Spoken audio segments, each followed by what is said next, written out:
So I hope you'll forgive me for sitting and talking. I don't want to, not well enough to stand and give the talk. So please excuse me sitting and talking.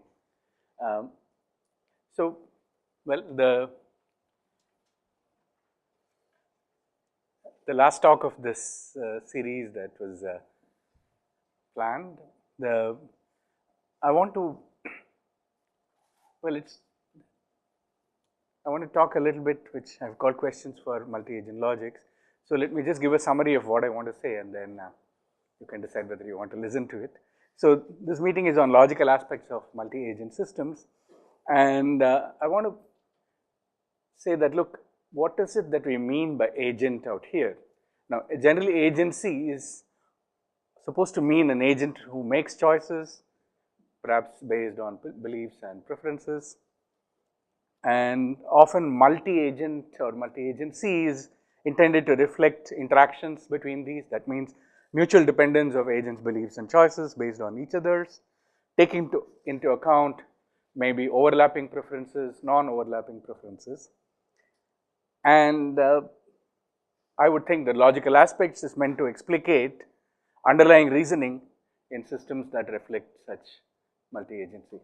So, viewed in this light, how far have we come as a research community, come down this road, and do we see our way ahead clearly? So, I want to raise some questions. I don't have many answers to give, but I want to pick on one aspect and try to think of how it might go, how the questioning might go, and what kind of solutions might come up. So, that's only to talk about one particular strand, but I hope that's indicative of the kind of questions I wish to raise. And so, one question is that with all these tutorials, is this a tutorial? I mean, so I had this question about what's a tutorial. A tutorial, does it mean that we talk about something established? If that is so, I'm not talking about anything established. But it's a tutorial more in the sense of, I would say, research methodology as far as I'm concerned, about the way we, I think we should critically examine logics and models and go about looking for how we might find solutions. I'm going to request, can you please sit down so that I can see people? As it is, it's bad enough. I have to sit and see, but yeah. Okay, so many of my friends know this probably. I like to begin with a poem, and this is a poem from Kurinji Togai. So it's for those who know Tamil Sangam literature. This is from the Kurinji section. So you talk about making choices, right? So here is the speaker is a woman, and she says to someone who is clearly nobility, right? So she says, you say you chose this. After performing what God and King command you to do, what choices are left for you? I, a woman of the hills, have more options than you, a man of the world. Now, well, just think about what she's saying here. So I'm indebted to Mr. Su Srinivasan of Kalpakam, a good friend of mine, who pointed to this, and the translation is not quite perhaps appropriate. He may not like it, but okay. So here is a joke. So Groucho Marx is famous one. He says, I'll never join a club which would take members like me, right? So,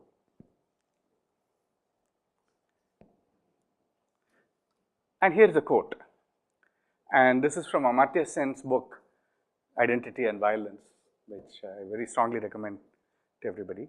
And where he says, any classification according to a singular identity polarizes people in a particular way. But if we take note of the fact that we have many different identities, related not just to religion, but also to language, occupation and business, politics, class and poverty, and many others, we can see that the polarization of one can be resisted by a fuller picture. So knowledge and understanding, look at the words he uses, yeah, are extremely important to fight against singular polarization. So, okay. So we have encountered a variety of logics, dynamic logic, which was never explicitly discussed, but it was underlying a whole lot of stuff that we had in mind. The epistemic logics, deontic logics, rough logics, game logics. So we have seen several logics, and just to add to the mix, I'll mention a couple of logics as well. One is a very influential logic in temporal science, in computer science, that is temporal logic. And just to mention that temporal logic can be combined with these aspects as well. And there are some, temporal epistemic logics. There are even dynamic temporal logics, if you like. Temporal logics with dynamic logic modalities. And some of what Sujata was talking about was game logic in a temporal style. And temporal logic, especially in system design and verification, is extensively used in computer science. And this kind of discussions that we have been having can be carried out in that context as well. Why? How it relates to multi-agent systems, maybe we can discuss later. Now, I want to take up one particular thing, and that is notion of agency. And there is one strain which looks at agency in modal and temporal logics, which were not really discussed, and I would just like to mention that before going on to raising those questions that I wanted to raise. So, the notion of agency. Here I would strongly recommend this paper by Newell Belknap. It's there in that USB stick that was given to you. One of the things that I put in is this paper by Belknap. Backwards and forwards. It's, I have removed some, I don't know why, through the modal logic of agency. And he calls it the compositional problem. He says, if you know how, if you can talk about the meaning of a sentence like Jones buttered the toast, how would the compositional meaning of these following sentences depend on, does it depend at all, and if yes, how? Well, Jones refrained from buttering the toast. That sounds like a very simple use of negation, right? What about Mary demanded that Jones butter the toast? Well, you could say that X demands that something happens, maybe a modality if you want. How speedily did Jones butter the toast? I think this is a really deadly one, because from going from any way to talk about Jones buttered the toast to how well did Jones butter the toast, right? How speedily did Jones butter the toast is not very easy for logicization, right? And he's pointing to a very important thing. And in computer science, very often we talk about an action A happened, an action A occurred, right? But did it occur successfully? Did it occur partially? How well did it happen, if there is some such thing, right? And so on. Jones brought it about, or saw to it that Jones buttered the toast. And if you want, if that's very awkward, you can say Mary saw to it that Jones buttered the toast, if you prefer. Not necessarily, but. And then there is this imperative, Jones butter the toast, right? So, and I'm putting it here to point out that all this, there is some notion of agency, somebody doing an intentional act. I mean, for philosophers, this is all usual stuff, but we have been talking about actions, and when you talk about actions, one is to say that A did this, right? But another is to say that A wanted to do it, wanted to make sure that it happened, and did it, right? And of course, you can go to deontic logic, say A ought to do it, normative. I'm not even talking about normative stuff, but ontologically something is going on here, and this is something that Belknap points out, and of course at considerable length. So if we want to talk about agents and multi-agent systems, what is the notion of agency that we have, right? At least philosophers seem to take agency quite seriously from this point of view, to say that it should not be just a phenomenological description that A did this, or A is going to do it, or A is doing it, right? But that the agent has some role in the happening of A, right? And that role is intentional, and to a great extent when we say multi-agent systems, right, this part of agency is very important in multi-agent systems, as opposed to compositional processes, protocols. We have all of them in computer science. AI, the multi-agent system thing, brings in a special flavor, and that's why they are usually called BDI agents, beliefs, desires, intentions, and so on. Whether you accept that categorization or not, some notion of agency is brought in. And so this is one thing that, well, Belknap offers a very long history of logical studies of agency, goes back to 1100. That's not him, he's quoting somebody else, Henry apparently. And so Anselm of Canterbury seems to have had discussions on X thus so that P, then 1919, I'm not going to, this is just to tell you that there is a history of ideas here, and people have thought about it, logicizing it, using only in modal logic. He doesn't even discuss all the first order attempts of, and in fact, he seems to have some quarrel with Anderson, who thinks that all modality is bad anyway. And, Anderson and Belknap are, interesting collaborators in the context of relevance logic. Anyway, so Chellas 1969 seems to be the first modal logic of agency with an explicit semantics, and this is Chellas. Delta tau phi is true at the present world, just in case phi is true at all those worlds under the control of or responsive to the action of the individual, which is the value of tau at the present world. You are at a world W, look at the agent given by tau, and if you look at all the worlds, the successor worlds that are in control, that are controlled by this agent, in all of them phi is true. Note that tau is a variable for Chellas, and that he uses the language of relative possibility made famous by Kripke not very long ago. I mean, this is 1969, right? It's almost immediately after Kripke. And a very interesting thing in Chellas is this discussion of agency both as a necessary condition and as a sufficient condition. This is very important to say when you say agent A does some action tau, right? Now, agent A has everything that's needed to make tau happen, right? That's sufficiency. Another one is agent A is necessary for tau to happen, right? Somehow agent A is indispensably involved in making tau happen. So, fair amount of complex discussion happens there. Well, there is a very interesting discussion in the literature of that time about Pratt's dynamic logic, not that time, much later I would say, late 80s, Belknap and others. What about dynamic logic? That's a logic of action. You have formulas like diamond A alpha, right? You are at a state where there is a way of doing action A after which alpha is true. And does it already have agency? Well, many of these logicians dismiss it, saying that, oh, that discusses only the ontological rather than the modal approach, whatever that means. And then action here is mechanical, it's not intentional, it's not somebody intends it to happen, you're only describing what's happening in phenomena. And how does iteration work when you're talking about mechanical action? People are very much bothered by that. You can say agent can ensure that a program can do something. But then what about program can ensure that, program can ensure that? Does that make sense? Do programs have that kind of intention? Okay, I'm just pointing this out, I don't have much this thing on this. But there are these strict logics that came as a result of this. There is a body of literature that developed on strict logics.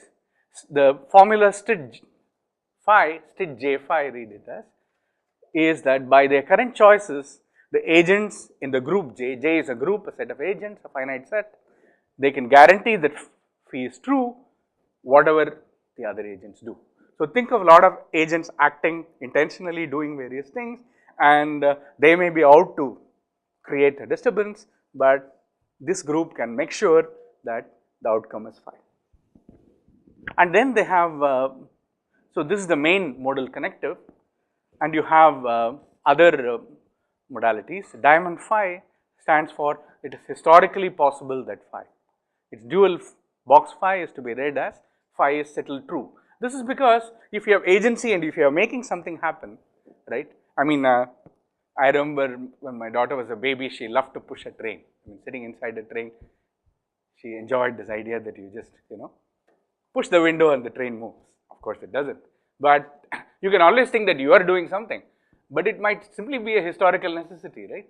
If you are down a historical path, whatever you may do, and the outcome may be the same, right? So, they want to distinguish between those outcomes that are historically necessary or historically possible down a certain path in a timeline and what you are making happen.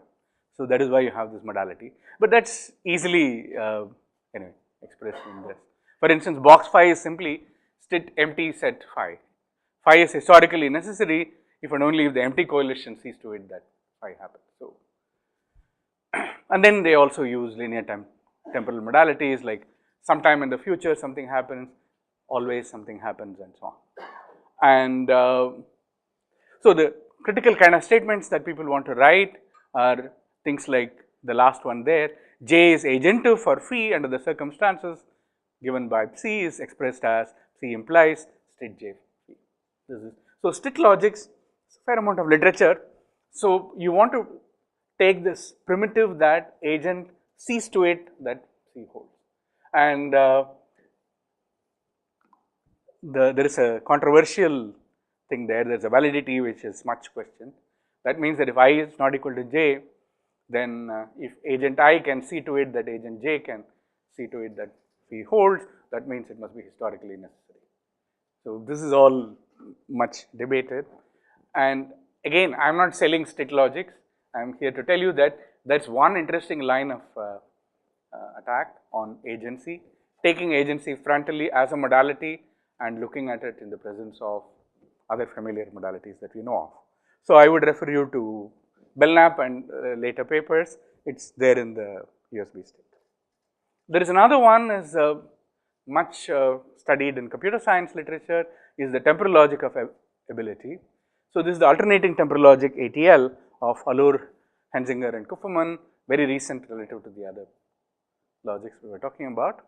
So this has a modality which is very close to state if you think about it. It says that the agents in J, the group J, have a strategy such that whatever the opponents do in the next state that you are talking about, phi holds.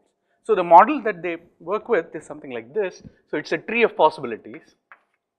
Let's say there are 3 agents, and you have let's say that agent 1 can do A1, A2, agent 2 can do B1, B2, and then C1, C2. So something like this, let's say A1. So this action here, right? So this is a concurrent action according to them. So you are in some state, and then let me just say, so here P holds, here Q holds, R, and here negation P, negation Q, R. So this one is A2, let me write A2, B2, C1, A1, B2, C2, right, or maybe here C2. So here if you look at it, agent 3 can do C1 or C2. If when agent 3 is doing C1, the others chose A1 and B1, the result is a state in which P and R holds, right. So you will write some formula like this: agents 1 and 2 can ensure that P or Q holds.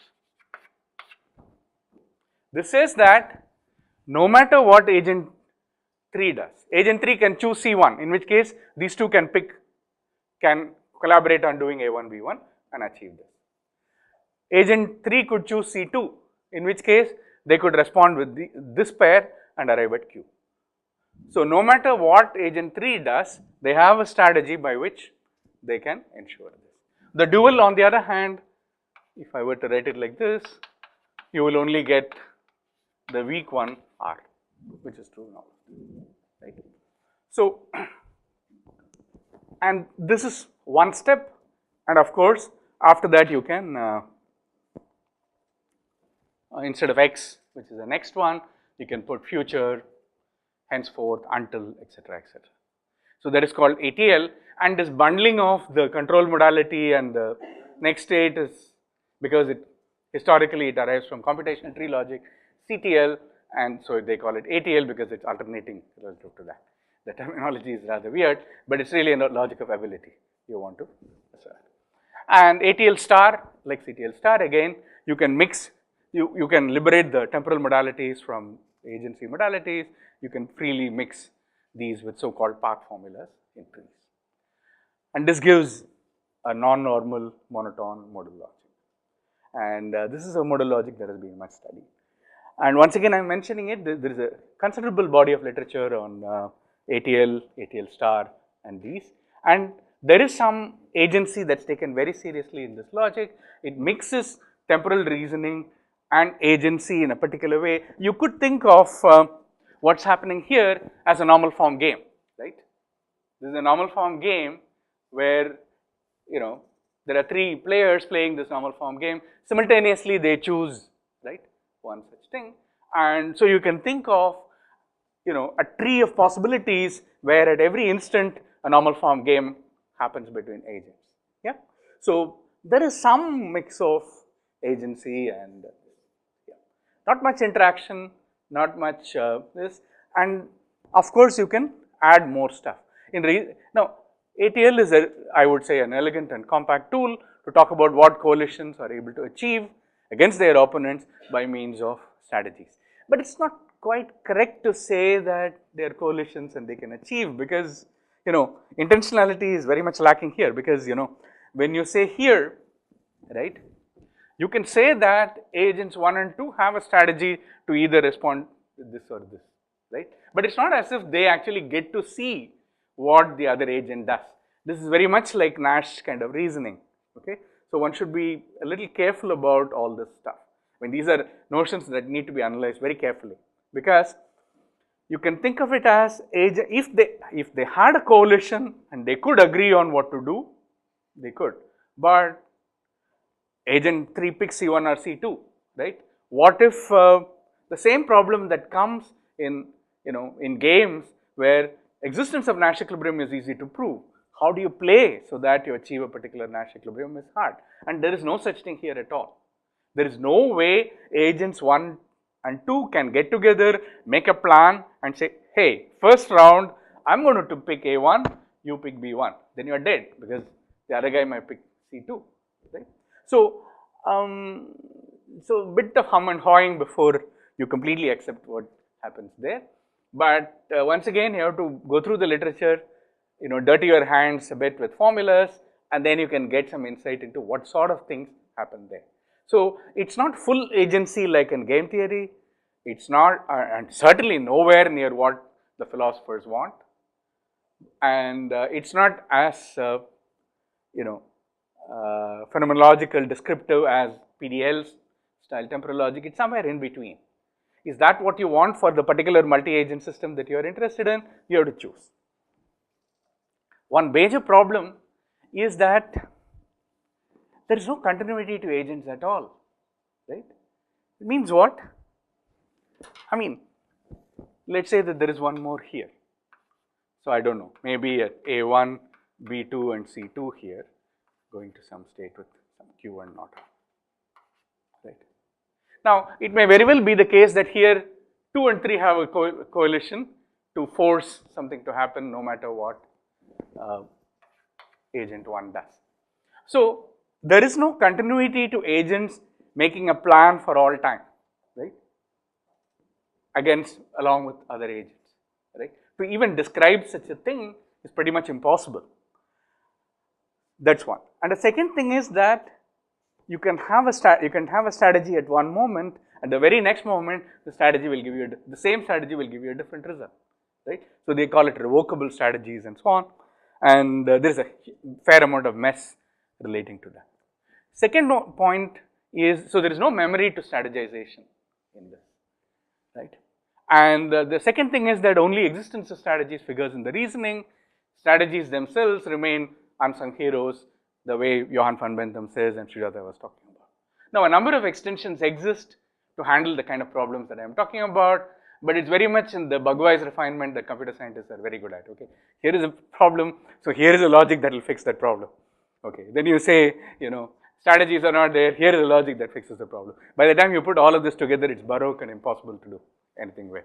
So, not clear to me that that's the right style to go, but there is some fair amount of literature looking at different aspects of how to combine this with, for instance, knowledge, how to combine with revocable strategies, how to bring in memory as strategies, how to bring in explicit strategies, how to do this and that and whichever combination you like, all of them you can find in the literature. Anyway, so I wanted to mention this, that as one very important thing that is there in the literature that you should be aware of and look at. So, if you want to talk about logics for multi-agent systems along with the logics that we have talked about, ATL is a very important candidate. So, one more thing I will just mention before we get on to the discussion, and this is something that Kamal and Tyagarajan originally defined as a class of n-agent event structures, and which was developed by some of us later on in the 90s. So, these we called it temporal logics of communicating sequential agents. The idea is that you think of an agent as a sequential non-deterministic program. So, you have a bunch of non-deterministic programs that communicate with each other, and you have a very simple temporal logic. The kind of characteristic modalities are temporal modalities, but except that you do not talk about past and future, you talk about an agent I's past as opposed to somebody else's past. So, there is some locality that is brought in.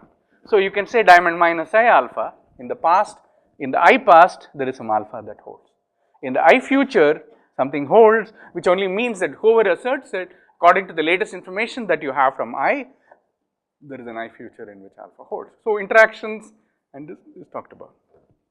And then subsequently many linear time fragments were studied by Meenakshi and Shiraz and several of us, and Madhavan Mukund and Paul Gaston and Narayan Kumar in CMI developed quite a rich theory of linear time logics of this kind, even expressive completeness a la Kamp's theorem. So, there is some idea of, but this is a notion of agency that comes from really from process algebra and Peternet theory, where what you want is that you are not talking about agency at the level of actions, but at the level of processes. You think in terms of processes, compose them and do temporal reasoning with these. Now, there is a very natural notion of knowledge that falls out of it, and is exactly the Hintikar style S5 knowledge that you can take up, and you can define an epistemic temporal logic based on these and give semantics and work with these as well. So, this is another kind of thing that has been quite extensively studied with a lot of literature. So, I just wanted to add to the list of logics that we have. So, we seem to have a situation, we have got all these logics, epistemic logics, right, these agency logics, temporal logics, ATL, whatever. In my opinion, we seem to have very much a situation like the story of the 4 blind men describing the elephant, right. We have all learned that story when we were children, you know, somebody who says that it looks like a tower because, you know, this was a man who was feeling the legs of the elephant, right, and so on, you know the story. So, temporal logics describe process structure very well, but lack agency, beliefs, goal orientation and these. Epistemic logics and their dynamic variants have very sophisticated interaction of action and belief, but really lack agency and goal orientation. Game logics are very good at describing goal orientation and agency, game theory in particular. I would not say game logic as much as game theory is very good at it, but really lacks process structure and do not interact well with epistemic attitudes. Agency logics completely lack process structure and preferences. So, okay, that is fine. I mean, do we want one logic in which, you know, you want everything? I do not know. I do not think it is a good idea at all, but I do think we should be aware of what these patterns of reasoning is about, and especially if we have a particular class of multi-agent systems that we are interested in, some patterns of reasoning that we should, that is where we should start. That is what I am trying to say, rather than, you know, a particular modality or a particular connective and saying, okay, this is what I want. I think it should be the other way. We should say, okay, this is the kind of interactions that I am interested in, this is the notion of agency that is good enough for me, and then what should I do?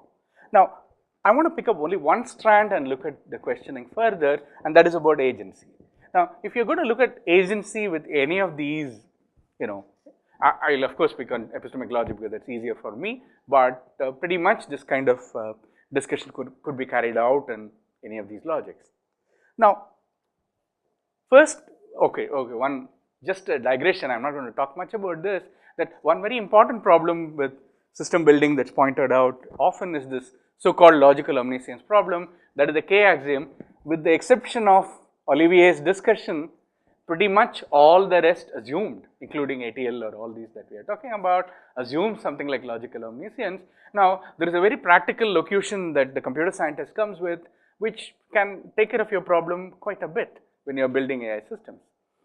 Now, question is, for the particular classes, what is the idea that whenever an agent A knows all of the formulas in the set gamma and alpha follows logically from gamma, then she also knows alpha. That is, your knowledge is closed under logical consequence. Now, this seems really bizarre, right? I mean, by then I know the axioms of arithmetic, I know Peano's arithmetic, I know that suppose, Fermat's last theorem of course is true, and in fact it should follow from first order arithmetic that you can pin down, and therefore I know. It's a bit strange to talk like that, right? I mean, I would certainly think that Fermat's last theorem is a logical consequence of the theory of arithmetic, but I don't think I know any of that, right? So, now computer scientists often have this, as I said, locution is the right term for this, to say that what is being modeled in epistemic logic is not knowledge simpliciter. Don't worry about it if the particular term doesn't mean much to you. Thing is that to say that agent A knows phi is only to say that it's some kind of implicit knowledge, and this is implicitly represented in the agent's information state rather than some token that is explicitly present. So, the agents neither have to compute the knowledge nor can they be held responsible for answering queries based on their knowledge. So, it's the God, my designer, my programmer has programmed me that way with this knowledge, therefore I behave that way, but don't hold me responsible in any way.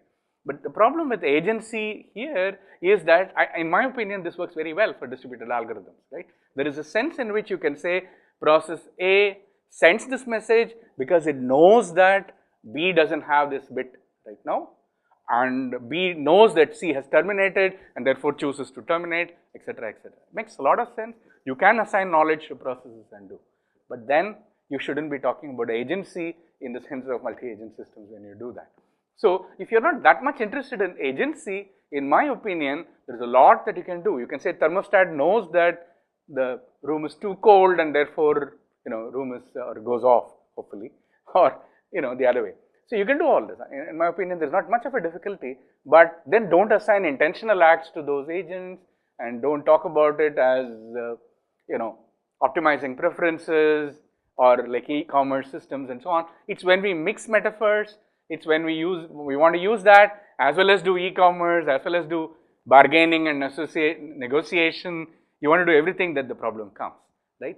And I think in AI literature, this is a very serious problem, right? Multi-agent systems has the flavor of everything, and so you get into a lot of trouble. So, I think for what I'm going to say later, I'm not sure that such a locution applies at all. So, if you're going to take agency seriously, you have to go back to this and re-examine this very carefully. So, what role does the agent play in all these logics, right? Now, agents what is in any of these logics, what is an agent? 1, 2 to n, right? It's an index into a set. It's a fixed finite set that's given to you. Well, Hans had a countably infinite set when we started, but it's an index into that set. That's it, right? So, agents primarily serve as indices on the accessibility relation between possible worlds, right? Instead of one accessibility relation, I've got 2, I've got 3, I've got 32, that's all. So, when I say agent 5, I mean the 5th accessibility relation. I don't think there is anything particularly agent about being an index in a set, right? And an important set of questions relate to how the agent is to behave in order to gain the agentive strength that she has, right? What does it mean for me to be agent A? What should I do so that I am A and not B? Right? So, I'm going to make it a bit ridiculous in the following, but okay. So, here is a very nice quote from Hentica, the same Hentica, in 1988 in a later paper, where he says an agent term should be inside the scope of the knowledge operator and not outside, right? Traditional logics of knowledge, right? A knows alpha, right? And so you are taking agency as something given, agent A is given, and you talk about agent A knows this or does not know this, right? But what does it mean to say that it should be inside the scope of the knowledge operator? That means that you can talk about that agent who knows group theory, right? You can define agency by knowledge, right? That agent who doesn't know anything at all about this murder and so on, right? So, if you are talking about inquiring agents, right? Inquiring agents are agents who read data, change their minds, interact, maybe have common knowledge, act according to the strategies, they play games, they have memory, and to act upon it, follow various methodological rules, expand or contract or revise their knowledge bases, etc. I mean, these are things that we saw down the week. The agents that we were talking about were doing all these things, right? Presumably all in the pursuit of knowledge, right? So, agency may well be defined in terms of knowledge, right? And it's just a little flip, and it actually liberates you from thinking about agents in a particular way. Now, all the models assume a rigid structure of naming agents, right? In Akhil's presentation, if you remember, he had these agents and it was a rigid structure, right? Even though you had agent variables, right? It's not dependent on worlds. There is one pi that universally fixes it. So, and that's normal, I have no problem with that, right? So, this is because there is a fixed known collection of agents, right? Now, when you do anything on the net, this is the last way you do it, right? You do search. You look for somebody. Is there anyone who knows this for me? I mean, I have this question on Yahoo. Can somebody answer this for me? And so on, right? Is there anyone who knows how to, make some terrible thing, something has happened to my computer, what should I do, right? Or a LaTeX symbol for something, right? Every agent has a unique name using which others refer to them and reason about them, right? And every name refers to a unique agent. So, all these properties are assumed in all the logics that we are talking about, right? The names are common knowledge, right? So, I mean, I don't remember any discussion of this at all that we had. So, we got so used to thinking in this way that we don't even see that these are properties that we are working with all the time. I am not saying we should not, I am saying that we should be aware, right? This is my point. Right? So, what does this mean for active agents? How can we talk of A implicitly knowing a proposition P? What does it mean for A to implicitly know that B implicitly knows P? What should A know about B to be able to infer that B implicitly knows this, right? Surely rational agents know much more about each other than their mere existence, right? So, if we are talking about rational acts, what is the implication? Now, if you look at Ka, Kb alpha and Ka, Kc alpha, right? And once again, I am using epistemic logic as the sort of bashing ground because I know it reasonably well. But many of these logics, with temporal logics also, you can talk the same stuff, right? I am saying this is a flat syntactic and semantic structure. So, they are very similar, yet A may know B intimately and be merely aware of C, right? So, the relationships between these agents, right? How does it affect the pattern of reasoning involved?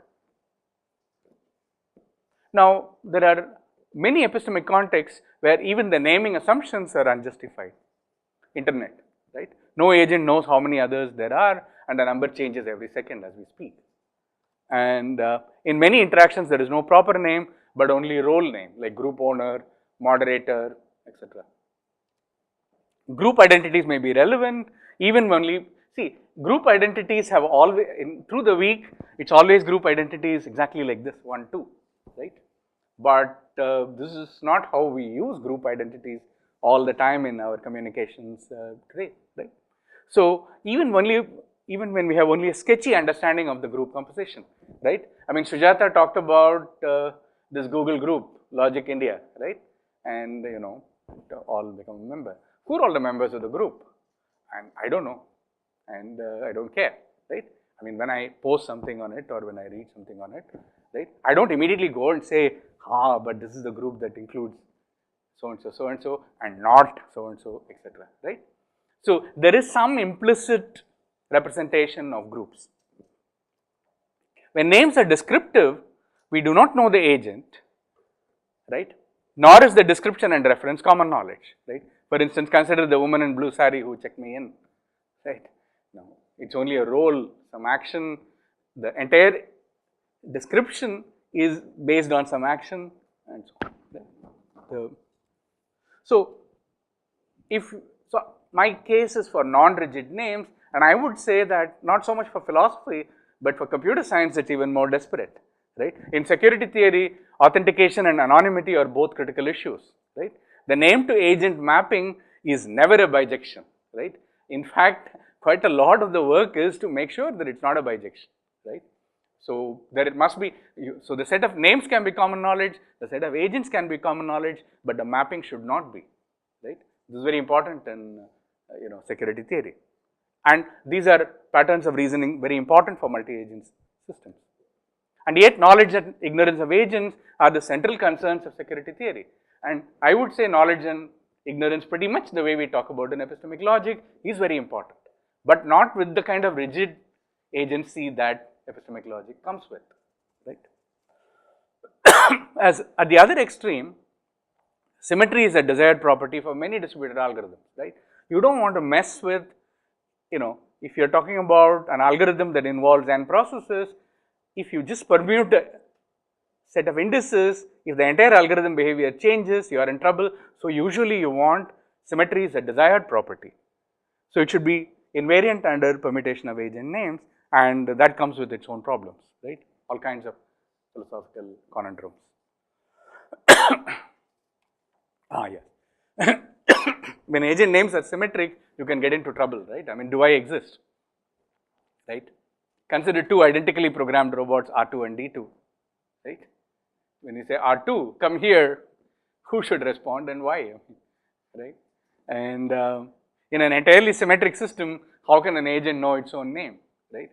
And remember, for those who know distributed algorithms, go back and look at your leader election algorithms, termination detection algorithms. Many of them, now permutations of names change the behavior dramatically. So you have to be very careful about what you do with these. And many of them work with identical processes, right? So for protocols, it's a very critical issue. And this is critical for introspective agents and how is the agent to refer to itself, right? And so I'm saying this is, there are very interesting philosophical issues, but I'm pointing out that there are also interesting issues for people who only build systems and tools, right? It's not a trivial issue here. So A broadcasts M, hence knows that B will soon know the content of M, and A knows that he knows this. Okay, this kind of discussion is very common in computer science. For a broadcast, it's very simple. But formalizing this as A knows that B knows M makes sense only when A knows its own name. It's not implicit, at this point you want explicit knowledge, right? So this issue is also connected to relative naming as well. My left neighbor, right? Now, in many distributed algorithms, what you will do is to set up a logical cycle, right?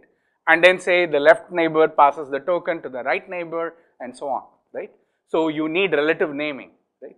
So relative naming of agents is very common in distributed computing. In access control theory, we consider not only delegation of identities, but even transfer of identities. So it's something as bad as that, right? So agent A suddenly becomes agent B in the process of the execution of a protocol, and in a perfectly legal way, right? So I'm just going on and on. Maybe I should stop with that thing, but to point out that there are, many unexamined and unexplored issues on every single thing that we can think of here, right? Maybe I can skip some of these. So in fact, the reason why I mentioned Amartya Sen, I would say multiple identities is something computer scientists should take very seriously indeed. Recall Hintica, right? An agent term should be inside the scope of the knowledge operator and not outside, right? And I would say it for many of the modalities that we have considered. So role-based identities are, very common for, different computer science applications.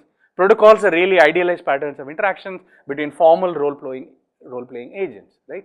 Protocols are usually described as A initiates the I am on chat, right? I am doing something, and then I get a message from somebody, and then I initiate a conversation. So the protocol would be defined in terms of the initiator, the responder, the connector, etc., etc. That doesn't mean one hard identity at all. It's simply a role. At the same time, you are the initiator in a conversation, and you are a responder in a different conversation. And you are running two protocols simultaneously, right? And these are, so So communications are driven by agent knowledge and in turn cause updating of knowledge. So knowledge cannot be ascribed to roles, but to the agents who play the roles, right? So this becomes very subtle here, right? So who knows this? Is it the does the initiator know this, or does A, who is initiator here and responder here, know this, and so on? Okay, so I don't want to go more in this. About maybe I should just skip more of all this. So once again, layered, and so you want multiple identities and you want layered identities. This is the case that I'm saying, and I think this is very important for determining agency. So okay, there is more security theory, so let me just skip this. So how could you go about it? It's clear that we need non-rigid notions of not only naming, but also that of agency and identity. Now, one is a proof theoretic proposal. Agency is determined by inferential capacity, right? So these are the things that you can infer, and that determines who you are. And so it's like you have certain inference rules, right? I have certain method of inference, some axioms, some inference, which he doesn't have. You know, this may be one way of distinguishing, and I think this is a very interesting logical way of going about it. I'm not going to talk about that. I'm not going to talk about much of this anyway. And now, the other one is descriptive identity, dynamic identity, knowledge-based identity. I'll just mention maybe one proposal here, where epistemic propositions and identity proposition descriptions are actually mutually recursive in each other, right? So that you can talk about an agent as that one who knows alpha, right?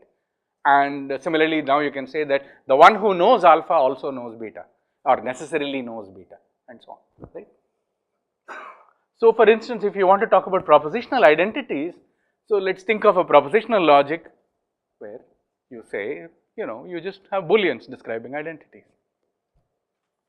And then you talk about a syntax of formulas where you start with proposition, negation, disjunction.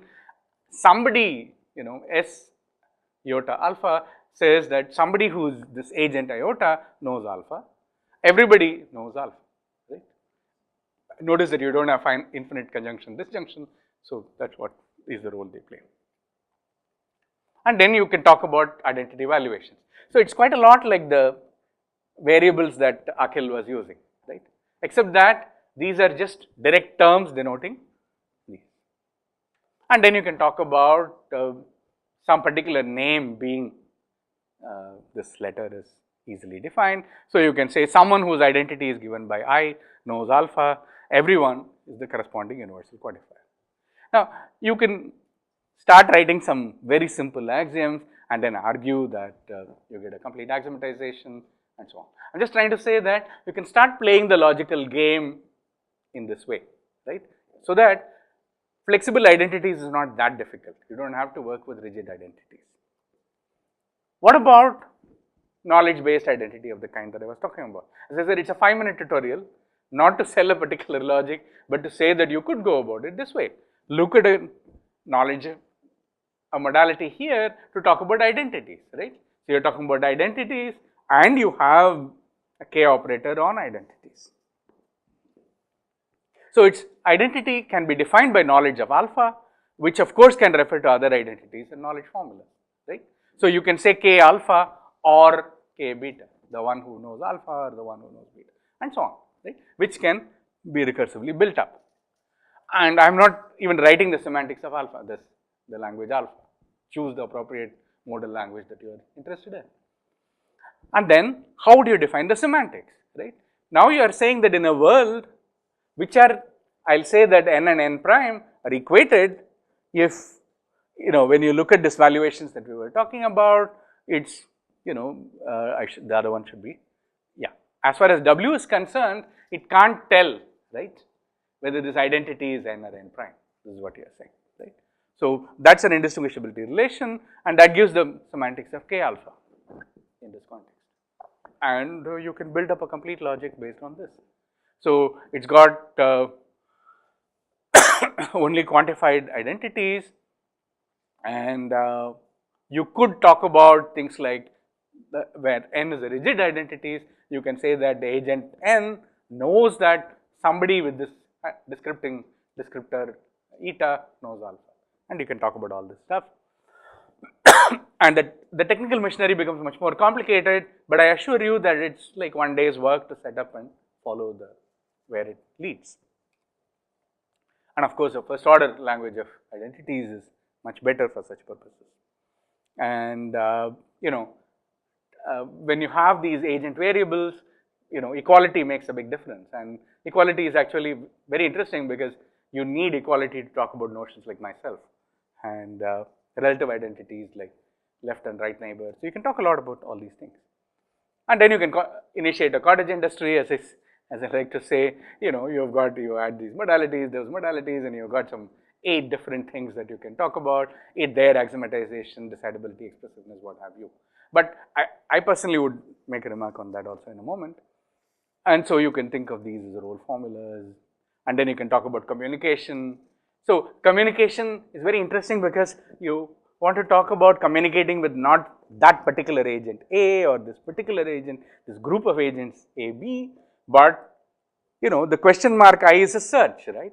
I'm looking for anybody who satisfies this description alpha, right? So you can talk about search-based communication, and it's not very difficult to do more of these, right? And let me just, it's a long way to go. So the logics mentioned barely touch the issues at hand. Now, the way I'm talking about, knowledge across roles is talked about is very primitive. But in any case, as I said, the idea is not so much about selling this particular logic, but as a methodology for how you might talk about. And you will see that even with this thing, even with this idea of very flexible identity, things that computer science worries about, right? Security theory you worry about.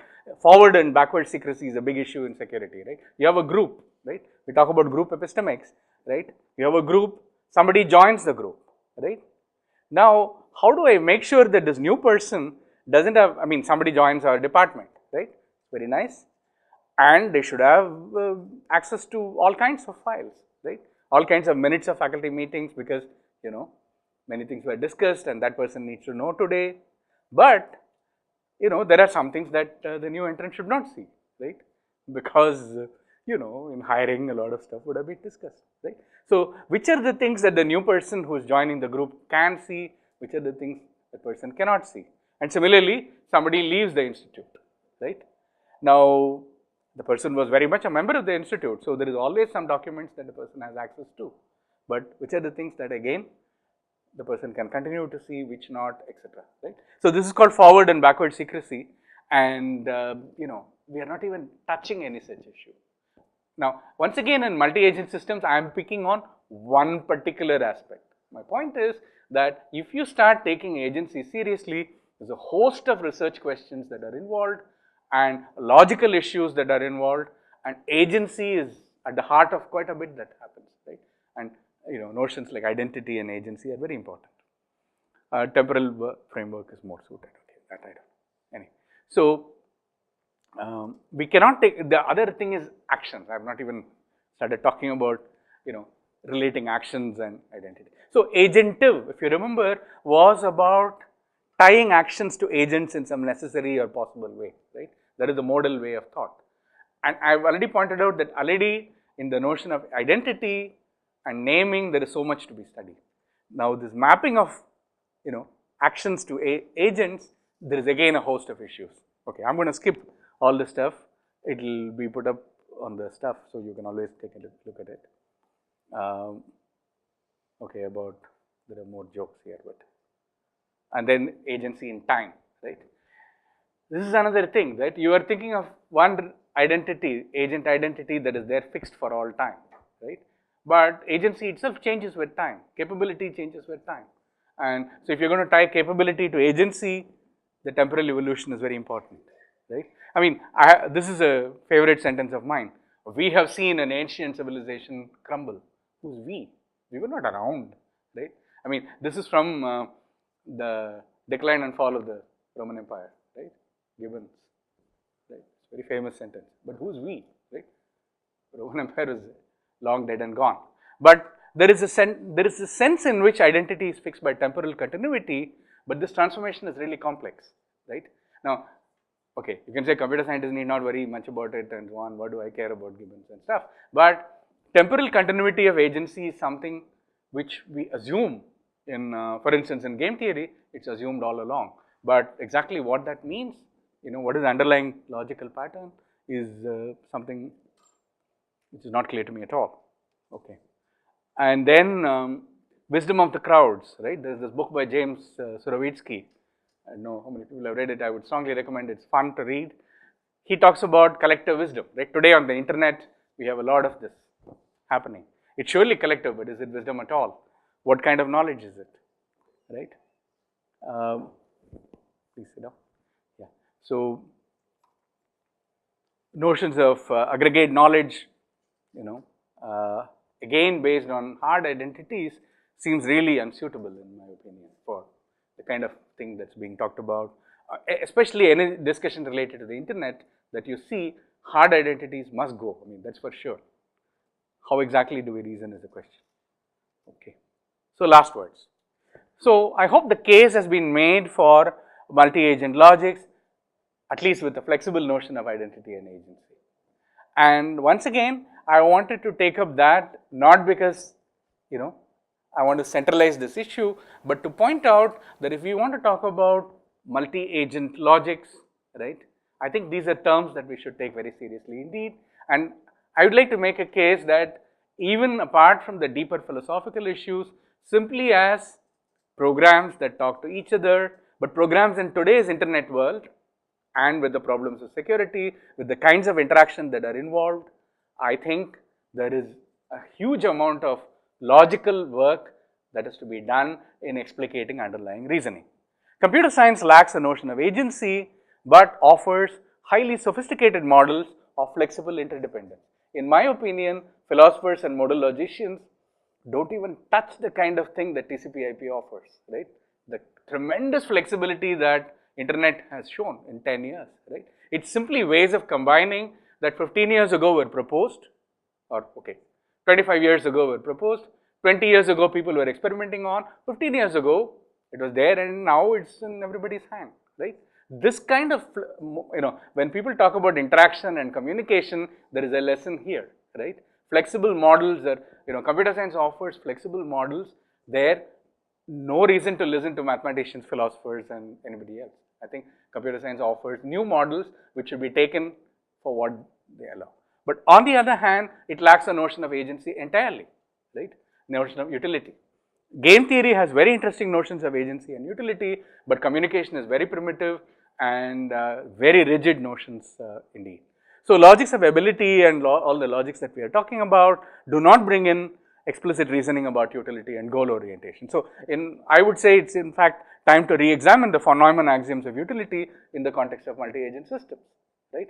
I think, there is a historical context in which that entire theory was developed. I'm not sure that borrowing game theory exactly that way and talking about this large systems of interaction that we build today is exactly right. But I think these, on the other hand, the multi-agent systems, or whatever the modern computer science offers a very rich possibility which were probably not thought of in those patterns of interaction at all. So I think the language of logic seems to offer a common ground on which flexible notions of identity, agency and utility may be explored. And I keep talking about flexible notions of identity because that's really the lesson that computer science has taught, that protocols, if you work with rigid identity, you'll be working with local area networks, right? The moment you allow flexible notions, flexible ways of engaging, you get the internet. And it was as dramatic as going, something that happened within 10 years, right? Within 10 years, I remember a time when making computers within a building communicate was a big challenge. And I remember getting sweets and all in TIFR when our people managed to do a very good connection. Within 5 years, it is ridiculous. And that happened only because of flexibility, tremendous flexibility. You don't care who comes in, who does things. You give up identity, you give up, but it's not that you completely give up either. You come up with ways of managing, you pass names as you like, again, process calculi going from CCS to pi calculi, right? So these are really liberating ones, and I think logic needs to catch up and run very fast to catch up, in my opinion, right, to achieve this kind of flexibility. Okay, so that was only and as I said, in my opinion, almost all the notions that we have been discussing are subject to rigorous examination of this kind.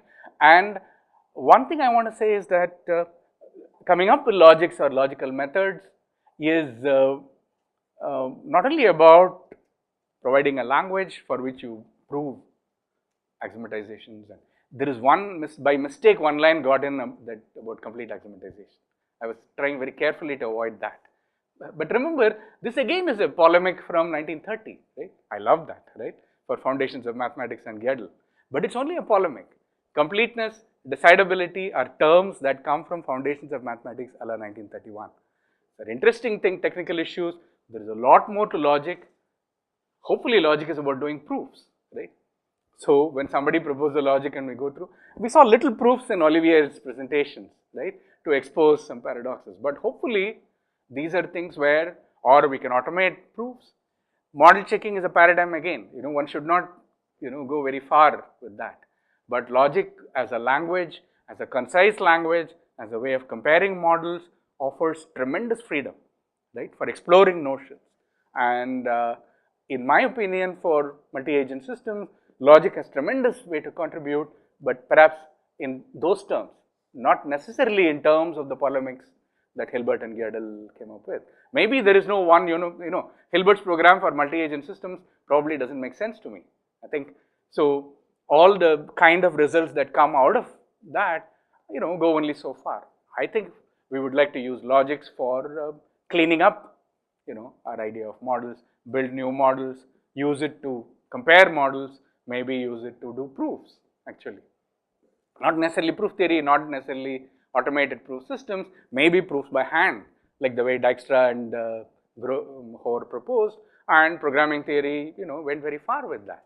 But we don't have that kind of paradigms. In my opinion, even methodological help from logic would be very good. Okay, thank you. Sorry.